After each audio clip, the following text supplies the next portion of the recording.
نحمده ونصلي ونسلم على رسوله الكريم اما بعد اعوذ باللہ من الشیطان الرجیم بسم اللہ الرحمن الرحیم والمؤمنون والمؤمنات بعضهم اولیاء بعض یأمرون بالمعروف وینہون عن المنکر ویقیمون الصلاة ویؤتون الزکاة ویطیعون اللہ ورسولہ صدق اللہ العظیم وصدق رسولہ النبی الکریم الامین ان اللہ وملائکتہ یصلون علی النبی یا ایہا الذین آمنوا صلوا علیہ وسلموا تسلیما الصلاۃ والسلام علیک یا سیدی یا رسول اللہ وعلی آلک واصحابک یا سیدی یا رحمۃ للعالمین۔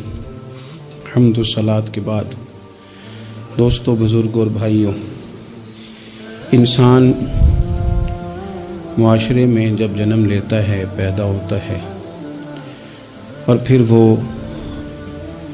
اپنی عمر کے منازل طے کرتا ہے، بہت سارے لوگوں سے اس کا سابقہ پڑتا ہے، بہت سارے لوگوں سے اس کا واسطہ پڑتا ہے۔ بچپن سے لے کر تا وقت انتقال وہ جتنے لوگوں سے ملتا ہے، جتنے لوگوں کے ساتھ وقت گزارتا ہے، ان تمام کی شخصیات اس پر کچھ نہ کچھ اثر چھوڑتی ہیں۔ جو بالکل غیر جاندار چیزیں ہیں نا، آپ سمندر کے کنارے بیٹھ جائیں تو آپ کے جسم کو خنکی محسوس ہوگی، ٹھنڈک پہنچے گی، اور آپ آگ کے پاس بیٹھ جائیں گے تو وجود حرارت محسوس کرے گا۔ انسان کا وجود ظاہری طور پر بھی اور باطنی طور پر بھی باہر کا خارجی اثر قبول کرتا ہے۔ اب بہت سارے لوگ ہیں جو یہ کہتے ہیں کہ میں بڑا پکا ہوں، مجھ پر کسی بات کا اثر نہیں ہوتا۔ یہ بات بہت زیادہ درست نہیں ہے۔ انسان بہرحال اثر قبول کرتا ہے۔ ہاں، جو لوگ علم میں، عمل میں اور نظریات میں بہت زیادہ پختہ ہو جاتے ہیں اور بہت زیادہ وہ معلومات رکھتے ہیں، وہ کئی دفعہ سامنے والا جب بات کرتا ہے تو اس کی بات کا جواب یا رد ان کے پاس موجود ہوتا ہے، تو پھر وہ اس اثر سے بچتے ہیں، لیکن کلیتاً نہیں۔ بہرحال کچھ نہ کچھ اثرات عام لوگوں پر، میں کہہ چکا ہوں کہ جو اسپیشلسٹ لوگ ہیں کسی بھی معاملے میں وہ تو بچ جاتے ہیں، لیکن عام لوگ بہرحال اثر قبول کر لیتے ہیں۔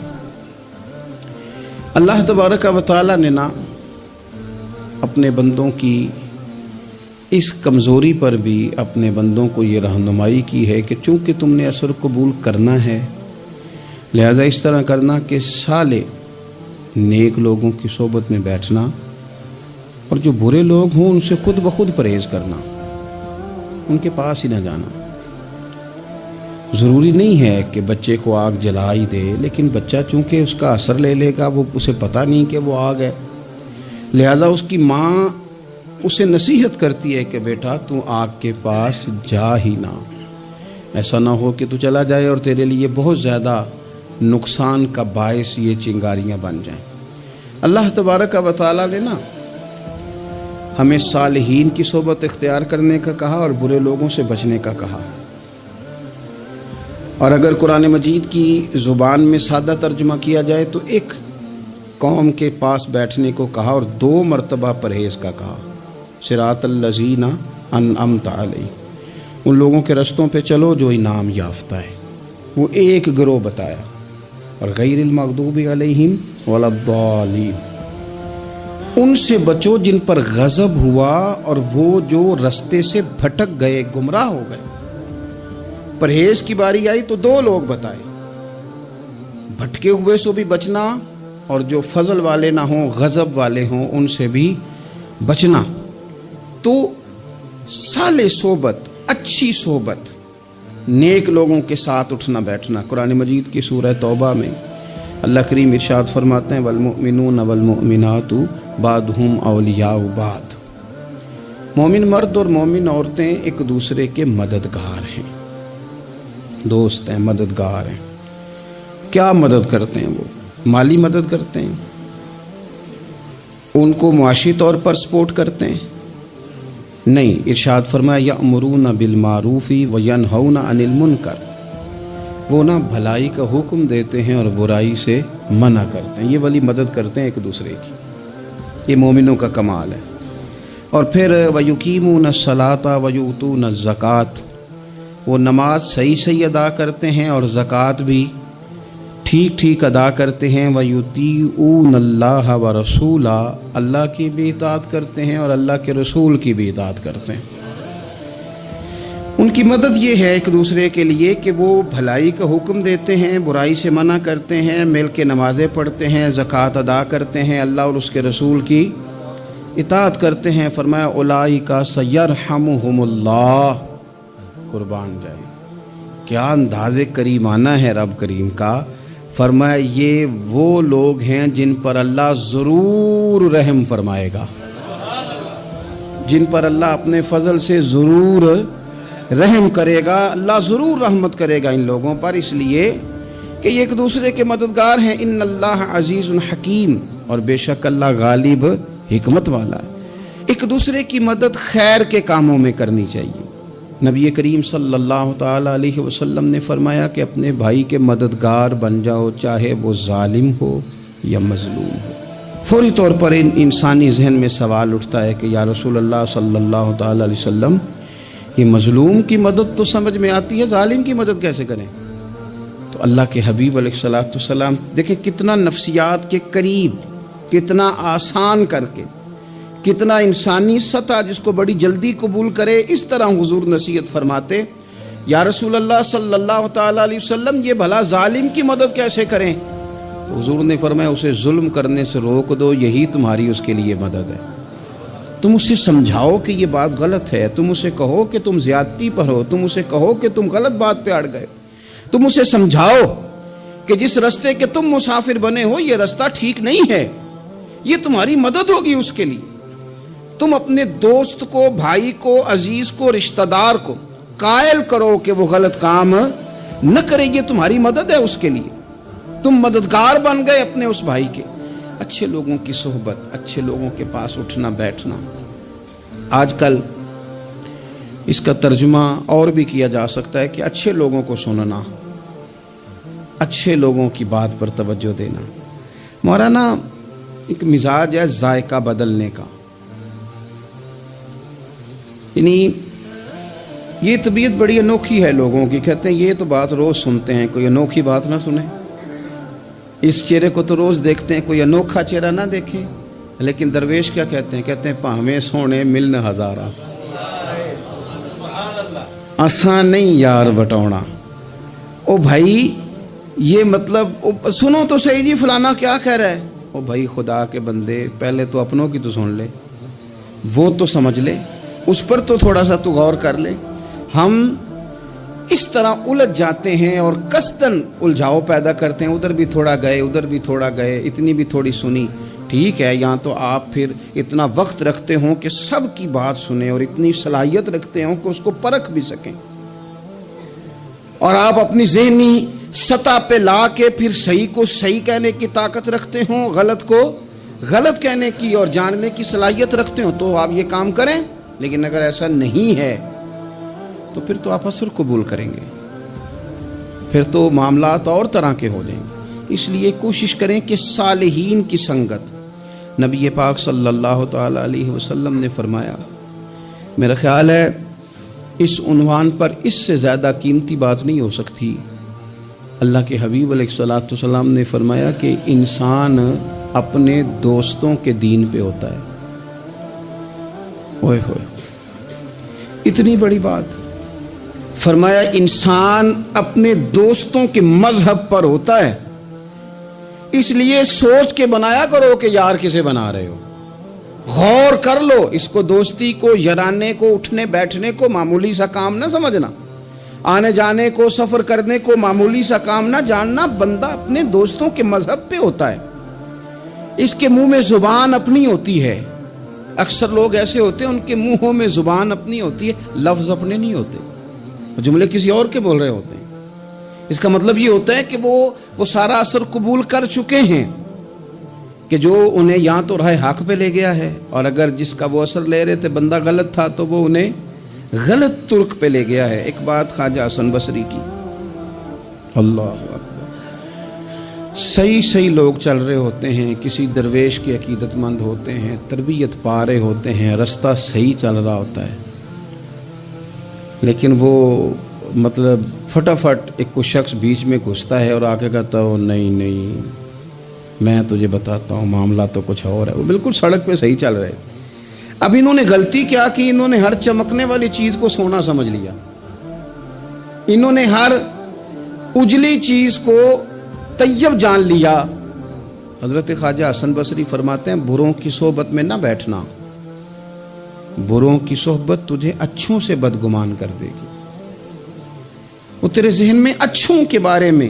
حضرت پیر چندن شاہ صاحب رحمۃ اللہ تعالی علیہ آل و مہار شریف والے، حضرت پیر چندن شاہ صاحب رحمۃ اللہ علیہ کے پاس نا ایک نوجوان آیا تو پیار ہو گیا، وہ بیٹھنے لگا، طریقت سیکھنے لگا۔ وہ لوگ بھی بڑے خالص تھے، انہیں مریدوں کی صورت میں طاقت نہیں چاہیے ہوتی تھی، بلکہ انہیں مریدوں کی صورت میں وہ لوگ چاہیے ہوتے تھے جو ان کا پیغام آگے پہنچائیں، جو ان سے وہ سیکھیں، جو وہ سکھا کے انہیں دیندار بنانا چاہتے ہیں۔ تو بچہ بیٹھ گیا، حضرت بھی بڑا ہی پیار کرنے لگے، اسے دین سمجھانے لگے۔ تو اس کے والد صاحب پیچھے سے آئے اور آ کے کہنے لگے پتر چل گھر چلیے۔ کہنے لگے جی ابا جی اور میں تے نہیں جانا، میں تے ایتھے ہی رہنا ہے۔ کہنے لگا پتر چل میں بڑے پیر ویکھے نے۔ تو بیٹا بیٹھتا تھا نا صحبت میں تو کچھ میٹھی باتیں اور خوبصورت جملے اسے بھی سمجھ میں آ گئے تھے۔ کہنے لگا ابا جی تساں تے بڑے ویکھے نے، تانوں نہیں نہ کسے ویکھیا، یہ تیری نظر کا کمال ہے کہ میری زندگی کا سوال ہے، تجھے نہیں نہ کسی نے دیکھا، مجھے تو دیکھ لیا، میری مجبوری ہے کہ میں کسی کی نظر میں آ گیا، اور نظر کی جولانیاں نہ پوچھو، نظر تو وہ ظالم نظر ہے، اٹھے تو بجلی پناہ مانگے اور گرے تو خانہ خراب کر دے۔ اس لیے میں تو نظر میں آ گیا ہوں، مجھے بتائیں میں کدھر جاؤں، میرا معاملہ اور طرح کا ہو گیا۔ تو عزیز دوست آپ یہ دیکھیں کہ آپ کسی صالح بندے کی صحبت میں جا رہے ہیں اور یکدم ایک شخص آیا ہے، اس نے آ کے سارا معاملہ روک دیا۔ بروں کی صحبت اچھوں سے بدگمانی پیدا کرتی۔ آپ کے دوستوں کا ٹھیک ہونا بڑا ضروری ہے، حلقہ احباب کا درست ہونا بڑا ضروری۔ آپ نے تھوڑا سا بھی جس کے ساتھ سفر کرنا ہے نا، اس بندے کا بھی ٹھیک ہونا بڑا ضروری ہے، ورنہ انسانی ذہن میں بعض لوگ ایسے سوالات چھوڑ دیتے ہیں کہ وہ سوالات نہیں ہوتے، وہ وسوسے ہوتے ہیں۔ وہ تو ایک جملہ کہہ کے گزر گیا، اور انسان ہے کہ وہ لڑتا رہا، جدوجہد کرتا رہا۔ مجھے بڑی اچھی طرح بات یاد ہے، میں اپنے احباب میں سے سمجھ لیں یا بہن بھائیوں میں سے نہ کسی کے ساتھ کو تھوڑا بہت خیر کا کام کرتا تھا اپنی توفیق کے مطابق۔ تو ایک دن میں دوبارہ سے اسی سلسلے میں اپنی خدمت کے لیے حاضر ہوا تھا، تو میں واپس لوٹا تو ایک صاحب مجھ سے کہنے لگے کنا کچھ تو سائیں پار چاڑا ہے، دیکھ رہے ہیں سالوں گزر گئے۔ میں آپ کو اپنی بات بتاتا ہوں، تو واقعی میرا ذہن الجھنے لگ گیا۔ واپس آنے تک میں نے کہا یار یہ کب تک، یعنی کہ تو ہر روز کوئی نہ کوئی بات سنا دیتے ہیں کہ فلانی بھی مجبوری ہے، فلانی بھی، کب تک یہ کرنا ہے؟ میرا ذہن خاصا الجھ گیا اور میں بڑی عجیب سی کیفیت میں چلا گیا۔ میں اسی پریشانی کے عالم میں تھا کہ میں نے طبقات امام شورانی کھولا، ویسے ہی بائی دا وے تو سامنے ایک بزرگ کا کال آ گیا۔ وہ کہنے لگے یاد رکھنا بندے بندوں کے محتاج نہیں، بندے رب کے محتاج ہے، اور اگر کوئی بندہ کسی کا بھلا کرتا ہے نا تو بس اللہ نے اس کی ڈیوٹی لگائی ہے، باقی دے اللہ ہی راہ ہے، بندے بندوں کے محتاج۔ اگر کوئی بندہ کسی کو کچھ دیتا بھی ہے تو وہ اللہ کی دی ہوئی ڈیوٹی سر انجام دیتا ہے، بندے او ہو میرا تو رو رو کے برا حال ہو گیا۔ اور میں نے کہا تو کیا سوچنے لگ گیا تھا، تو کچھ ہے؟ میں مسکین پرانا خادم، کسے در ملی نہ ٹوئی، تے واصف یار نے نظر جو کیتی تے واصف ہی ہوئی۔ وہ پتہ سارا ہے نا سردار نو کیتیاں دا، اے دا پردہ چپایا ہی چلو بھلا ہو سی۔ الجھے نہیں، لوگ الجھا دیں گے آپ کو، چھوٹی سی بات کریں گے آپ الجھ نہیں، آپ کہیں گے اوہ میری وجہ سے چل رہا، تیری وجہ سے کچھ بھی نہیں چل رہا، کچھ بھی نہیں تیری وجہ سے چل رہا۔ بڑے بڑے تھے جو قبروں میں لیٹ گئے، ہوئے نامور بے نشاں کیسے کیسے، اور زمیں کھا گئی نوجوان کیسے کیسے۔ کہاں میرے بھائی کسی کی وجہ سے نہیں، یہ نظام میرے رب کا ہے اور میرے مالک کی قدرت سے چل رہا ہے، یہ نبی کریم علیہ السلام کی نگاہ کرم سے چل رہا ہے۔ اس لیے الجھے نہیں، آپ کو لوگ الجھائیں گے، کہیں گے کب تک جی آپ تو فلانا تو بس ایسے ہوگا، نہ الجھے نہیں، کبھی نہیں الجھے۔ سنیں، ہمارے ارد گرد کے حلقہ یا احباب کا ٹھیک ہونا اتنا ضروری ہے، اتنا ضروری ہے کہ داتا گنج بخش علی اجویل رحمۃ اللہ علیہ فرماتے ہیں کہ مکہ معظمہ میں ایک شخص طواف کعبہ کر رہا تھا۔ بڑے سارے لوگ کہہ دیتے ہیں دعا میں یاد رکھنا، دعا میں یاد رکھنا، تو وہاں نا اپنی طلب اتنی زیادہ ہوتی ہے کہ وہ بندہ مطلب خزانے کے سامنے کھڑا ہے تو وہ کہتا ہے یہ بھی اپنے لیے لے لوں، یہ بھی اپنے لیے لے لوں، یہ بھی اپنے لیے لے لوں۔ ہوتے ہیں کچھ لوگ جن کو مطلب جو نظروں سے ہٹتے نہیں تو بندہ ان کے لیے دعا کرتا ہی رہتا ہے، لیکن زیادہ نہیں، میں آپ کو صحیح کہہ رہا ہوں، کم لوگ ہوتے ہیں۔ آج ہم جاتے ہیں بڑا مشکل سے سفر کر کے حرم شریف میں، لیکن بڑی آسانیاں، جہاز کا سفر ہے، بہت ساری آسانیاں۔ تو ایک بندہ 6 ماہ سال پیدل اس نے سفر کیا اور حرم شریف پہنچا، وہاں اس نے دعائیں مانگنی، اب اسے کوئی اور یاد آتا ہے، وہ تو بھائی خرچ ہو گیا، اس کا تو وجود تھکن سے چور ہو گیا۔ لیکن داتا صاحب رحمۃ اللہ علیہ فرماتے ہیں اس شخص کا حال یہ تھا کہ وہ حج کرنے گیا، جتنی بار بھی دیکھا نا کعبے کا طواف کر رہا ہے، غلاف پکڑا ہے، اور کیا پتہ کیا آ رہا ہے، یا اللہ میرے دوستوں کو ٹھیک کر دے، یا اللہ میرے دوستوں کی اصلاح کر دے، یا اللہ میرے دوستوں پہ فضل فرما دے، یا اللہ جو میرے ارد گرد رہنے والے ہیں انہیں اپنا قرب دے دے، ان کا رستہ آسان کر دے۔ وہ کہتے ہیں ایک درویش سے نہ ہی رہا گیا، اس نے کہا خدا کے بندے کچھ اپنے لیے بھی مانگ، جتنی دفعہ تجھے دیکھا ہے تو کہتا ہے یا اللہ میرے دوست ٹھیک کر دے، میرے دوست ٹھیک کر دے۔ وہ کہنے لگا تمہیں پتہ ہی نہیں، یہ بھی میں اپنے لیے ہی مانگ رہا ہوں۔ اس نے کہا اپنے لیے کس طرح مانگ رہا ہے؟ کہنے لگا وہ ٹھیک رہیں گے نا تو پھر میں بھی ٹھیک ہی رہوں گا۔ جب چاروں جانب سے مشورہ ہی خیر کا ملے گا تو میں کیسے بگڑوں گا؟ جب وہ سارے مجھے اچھی رائے دیں گے اور اچھی طرف ہی قائل کریں گے تو کیسے کام خراب ہوگا؟ تو میں بالواسطہ اپنے لیے ہی اللہ سے سوال کر رہا ہوں کہ یا اللہ انہیں سوار دے تاکہ میرا بھی فائدہ ہو جائے۔ اپنے حلقہ اثر میں ایک تو خود اچھی بات کریں، بری نہ کریں، اور دوسرا نہ کوشش کریں کہ ایسے لوگوں کے پاس جا کے بیٹھیں، اور جا کے بیٹھنے کے لیے بھی نا انسان کا پہلے ارادہ، پہلے نیت۔ ہم جب کسی جگہ جاتے بھی ہیں تو ہماری نظریں اتنی طائرانہ پہلے پڑتی ہیں، اتنی تنقید کرتے ہیں، پہلے ہم نے اپنے ذہن میں جو خاکہ بنایا ہوتا ہے نا کسی کا، پہلے اس میں اسے تولتے ہیں، پہلے ہم پوری طرح نچوڑ کے دیکھتے ہیں کہ کون سی چیز صحیح ہے اور کون سی غلط ہے۔ اس ذائچے میں اگر کوئی پھر بھی پورا اتر آئے، پھر بھی اس کی کہی ہوئی باتوں کو اس ذوق سے قبول نہیں کرتے۔ جب آپ کا سیکھنے کا مزاج ہے تو پھر تو ہمیں کہا گیا کہ یہ علم، یہ معرفت، یہ تو مومن کی گمشدہ میراث ہے، مومن کی ہے، اس سے گم ہو گئی ہے، جہاں سے ملے وہاں سے حاصل کرو، خیر کی بات آپ ذہن بنائیں، اچھا گمان کریں کہ یار میں نے سیکھنا ہے، تو آپ طالب علم سے بھی سیکھ لیں گے، چھوٹے بچے سے بھی سیکھ لیں گے۔ اگر آپ کا ذہن ہے اور اگر یہ نہیں ہے تو پھر میرے بھائی اینک اتنی تگڑی ہے، اتنی سخت ہے کہ اس کے شیشوں پر کوئی پورا اتر سکتا ہی نہیں، تو پھر کس طرح سیکھیں گے؟ آپ حضرت ابن الجوزی رحمۃ اللہ علیہ فرماتے ہیں کہ ایک درویش تھے، حضرت ابو ہاشم ان کا نام تھا، کہتے ہیں بڑی مجبوری تھی، مجھے کہیں جانا تھا تو کشتی نہیں مل رہی تھی، اچانک ایک کشتی گزرنے لگی تو میں بھی سوار ہونے لگا، تو ملاح نے مجھ سے کہا کہ یہ ایک صاحب بیٹھے ہیں، بڑے امیر ہیں، ساتھ ان کی کنیز ہے، انہوں نے مجھ سے بک کر لی ہے ساری کی ساری، کی عقیدہ سی سالم کرا لیا ٹانگا، وہ ساری کی ساری بک کر لی ہے، تو میں تو کسی کو نہیں بٹھا سکتا۔ تو وہ جو صاحب بیٹھے تھے بڑے سیٹھ آدمی تھے، کہنے لگے میاں آپ کسی اور کشتی میں، وہ جو ان کی کنیز تھی نا، وہ کہنے لگی چہرے سے کوئی نیک آدمی لگتا ہے، چلو اتنی سواریوں کی جگہ ہے، کسی کونے خدرے میں بیٹھ جائے گا، ہمارا کیا جائے گا؟ کہا اچھا چلو آ جاؤ۔ کہتے میں کونے میں بیٹھ گیا، تھوڑا رستہ آگے گیا، انہوں نے کھانے کا سامان نکالا، مجھے بھی کھلایا، لیکن کھاتے کھاتے میری نظر پڑی تو اس میں تو شراب کے برتن بھی تھے معاذ۔ پھر اس شخص نے کھانا کھانے کے بعد اس کنیز سے کہا کہ مجھے معاذ اللہ گانا سناؤ، وہ گانے گانے لگی، یہ میری طرف متوجہ ہونے لگا، مجھے کہنے لگا سنو، میں نے کہا میں یہ نہیں سنتا، پھر میری طرف شراب بڑھائی، میں نے کہا میں نہیں پیتا، تو کہنے لگا تو کیا سنتا ہے، تو کیا سنتا ہے؟ تو کہنے لگے میں سناؤں کیا سنتا ہوں؟ کہا سنائیے، فرماتے میں نے قرآن پاک پڑھنا شروع کر دیا۔ کچھ لوگ، میں آپ کو یقین سے کہتا ہوں، کچھ لوگ ایسے ہیں ان کی زندگی دور گزر گئی ہے مسجد سے، انہیں کو بندہ چاہیے جو تھوڑا سا جا کے پیغام حق سنائے۔ یعنی ان کو پتہ ہی نہیں ہے کہ دین میٹھا کتنا ہے، حسین کتنا ہے، قرآن میں چاشنی کتنی ہے، سرکار کی تعریف کا، نعت خوانی کا رنگ کتنا شاندار ہے۔ میرا یہ ماننا ہے کہ جسے رب رسول کے رنگوں کی خوشبو کا پتہ چل گیا نا، پھر دنیا کا کوئی اور رنگ اسے اپنی طرف مائل کر ہی نہیں سکتا، سوال ہی پیدا نہیں ہوتا۔ کچھ لوگوں نے سونگا نہیں ہے، آئے نہیں ہیں، قریب نہیں آئے۔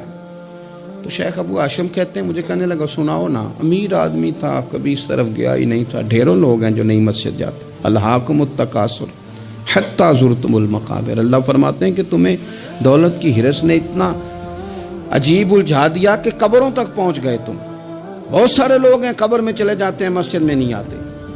تو کہتے ہیں میں نے اسے چند آیتیں سنائیں، اس کی تو کیفیت ہی بدل گئی۔ کہنے لگا مولانا زندگی بڑی گناہوں میں گزری ہے، اب توبہ کر لوں تو مالک معاف کر دے گا؟ کارنامے خطرناک ہیں، پیچھے رجسٹر کالا سیاہ، معافی ہو جائے گی۔ دولت بڑی تھی تو پھر ہم نے بھی شراب کباب شباب میں اڑا دی ساری، معاف کر دے گا؟ تو کہتے ہیں میں نے کہا ہو بندے کے آنے کی دیر ہے، اس کی رحمت تو فوراً ہی قبول کر لیتی ہے۔ ویسے بھی عدل کریں تے تھر تھر کمبن، اونچیاں شانہ والے تجھے فضل کریں تے پھر تے بخشے جامن میرے جے منہ کالے۔ کہتے اس نے اس کنیز کو آزاد کیا، دولت اللہ کی راہ میں خیرات کی، 40 سال میرے ساتھ رہا۔ پھر میں نے اس کی زبان سے سوائے خیر کے جملہ نہیں سنا، ایک کی بات کرتا تھا، کہتا تھا شیخ کاش آپ مجھے تھوڑا پہلے مل جاتے، زندگی سے یہ گلہ ہے کہ تو ذرا دیر سے ملا ہے، پہلے مل جاتے نا تو شاید میری زندگی کچھ اور دن بن جاتے، تھوڑی دیر اللہ والے کی صحبت۔ آپ فرماتے ہیں پھر وہ 40 سال کے بعد میرے سامنے انتقال ہوا، میں نے ہی دفن کیا، میں نے ہی قبر میں اتارا، جنازے کا اہتمام بھی میں نے ہی کیا۔ میرا یار تھا، دل لگ گیا تھا، پیار ہو گیا، میں پریشان رہتا۔ ایک دن خواب میں مل کے مجھے کہنے لگا فکر نہ کر، میں نے اپنے رب کو بڑا ہی مہربان پایا ہے، میں نے اسے بڑا کریم پایا ہے، معاف کرنے والا پایا ہے، درگزر کرنے والا پایا ہے، اس نے فضل فرما دیا، میرے گناہوں پر اس کے عفو و درگزر کا قلم چل گیا ہے، اور میرے حق میں جو فیصلہ آیا ہے وہ رحمت والا ہی آیا ہے، فضل والا ہی فیصلہ آیا ہے۔ عزیز دوستو، تھوڑی دیر کسی نیک آدمی کی صحبت، ایک تو یہ ہے کہ وہ صحبت تقوی کی طرف مائل کرے گی،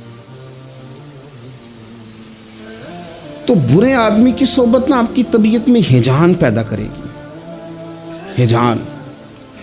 وہ لوگ ہی ہوتے ہیں جو مل کے کہتے ہیں چھوڑ ساری دنیا داری ہے، پیسے ہوں تو سارے ٹھیک ہیں، یہ لوگ ہی ہیں جو یہ سبق بھی پڑھاتے ہیں۔ وہ لوگ ہی ہیں وہ کہتے ہیں چھوڑ یار، کون سے درویش، کون سے مولوی، کون سے دیندار، سب اسی طرح کے ہی ہیں۔ یہ لوگ ہی ہیں جو کہتے ہیں چھوڑو میاں تم کس چکر میں پڑ گئے، ابھی تو اتنی عمر پڑی ہے۔ یہ سب چیزیں ہیں۔ ہمارے صاحب رحمۃ اللہ علیہ ارشاد فرمایا کرتے تھے کہ بڑے بڑے گھروں کے مہمان نہ بننا، ورنہ بڑے بڑے اونچے اونچے مکان تمہارا بھی دل چاہے گا، کبھی میرا بھی اس طرح کا گھر ہو جائے نا۔ بڑے بڑے اونچے اونچے منصبدار لوگوں کے پاس نہ جانا، ورنہ تمہارا خیال بڑھے گا۔ دعوت کے لیے جانا، پیغام حق کے لیے جانا، وہ معاملہ ایک الگ ہے، لیکن اس شوق سے جانا کہ یہ بڑا آدمی ہے، فرمایا تمہارے لیے مشکل ہو جائے گی۔ تمہارا دل کہے گا کہ تو اتنے بڑے گھر میں کیوں نہیں رہ سکتا۔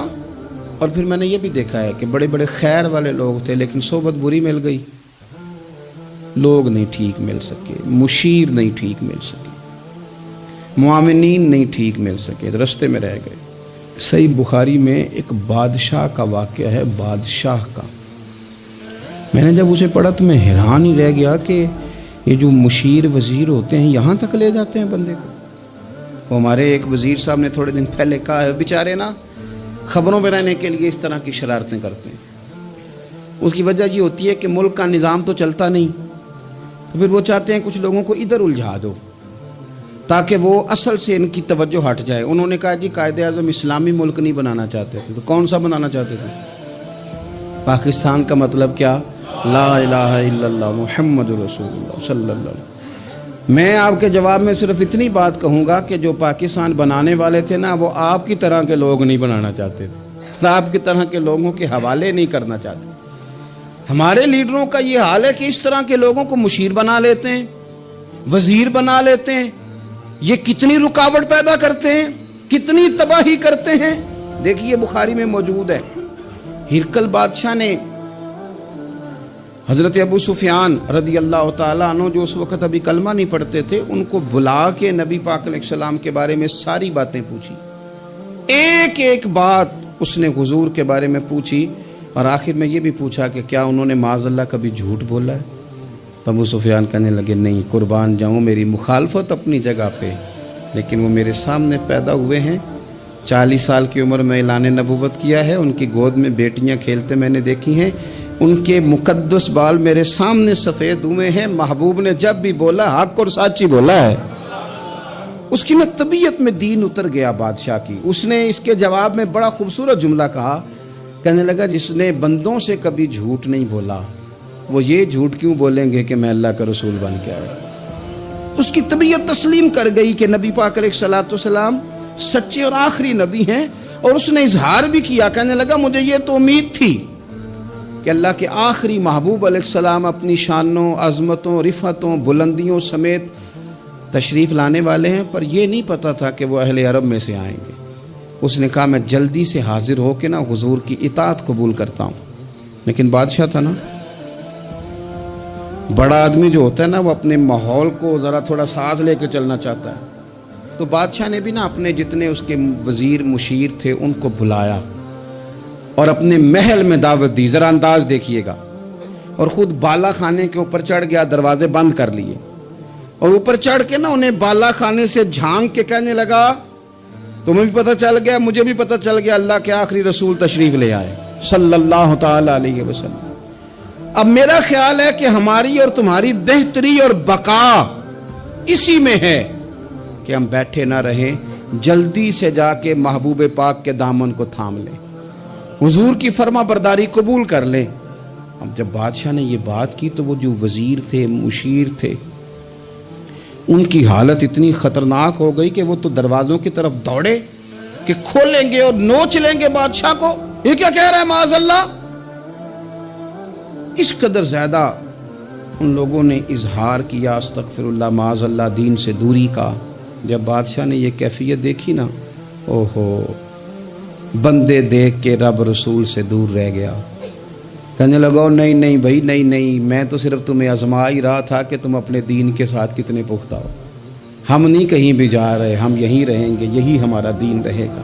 ان وزیروں نے، مشیروں نے، دوستوں نے، قریبی لوگوں نے رسول اللہ کی غلامی میں نہیں آنے دیا۔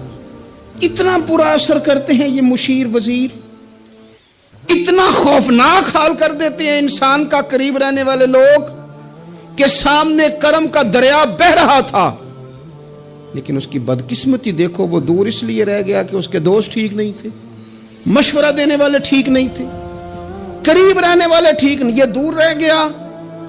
اور نجاشی کلمہ پڑھ کے محبوب کا مسلمان ہو گیا۔ اور حضرت عائشہ صدیقہ فرمایا کرتی تھی نجاشی وہ خوش قسمت مسلمان ہے کہ جب وہ دنیا سے گیا تو اس کی قبر سے بھی نور نکلا کرتا تھا۔ اس نے نہیں بادشاہ دیکھی، غلامی کی رسول کریم، اور اس نے اپنے مشیروں پر لوگ تو یہاں تک بری صحبت اثر کرے گی کہ وہ دین سے دور لے جائے گی۔ اور ایک تو ہے دین کے قریب آنا، یہ جو بات آخر میں کرنے لگا ہوں نا، یہ زیادہ توجہ طلب ہے۔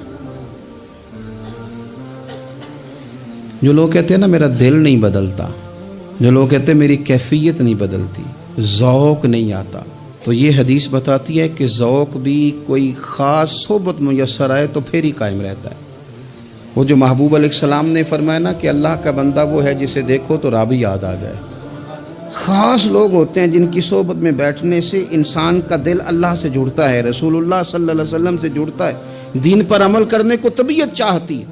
ایسے لوگوں کی صحبت کتنی مفید ہے وہ ہمیں اس حدیث سے عکس کرنا ہے. حضرت حنظلہ رضی اللہ تعالیٰ عنہ اور مرکز وفا اور اس امت کے ادب اور عشق میں استاد حضرت ابو بکر صدیق رضی اللہ تعالیٰ عنہ، یہ دونوں حضور کی بارگاہ میں گئے.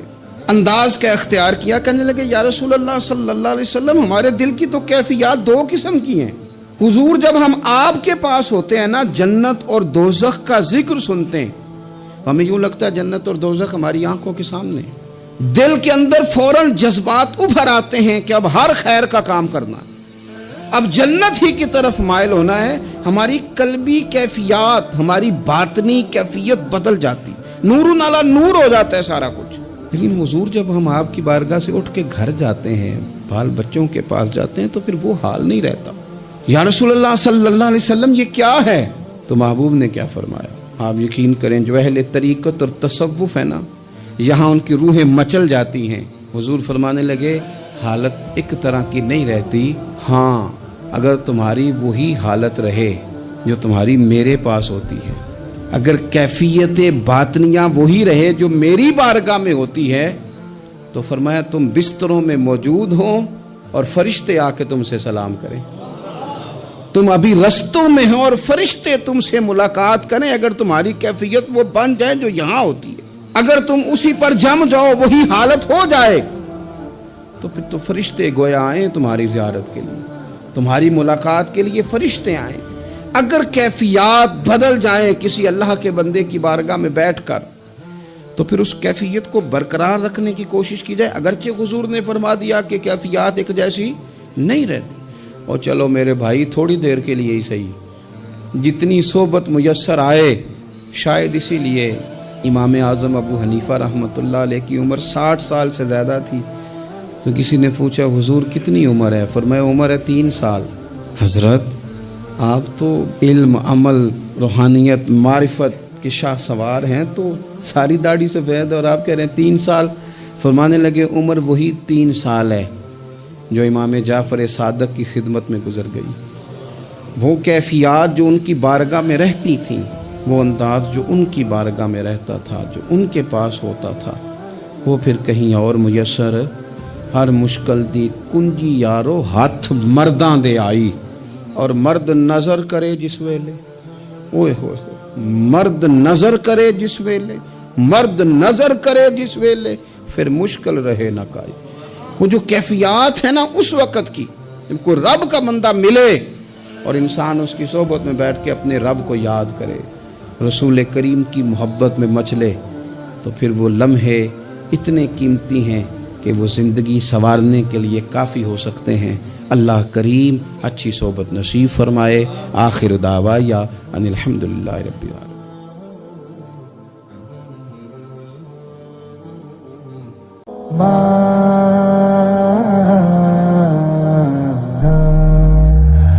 موت کی آغوش میں جب تک سو جاتی ہے ماں، تب کہیں جا کر کے تھوڑا سا سکون پاتی ہے ماں. فکر میں بچوں کی کچھ اس طرح گھل جاتی ہے ماں.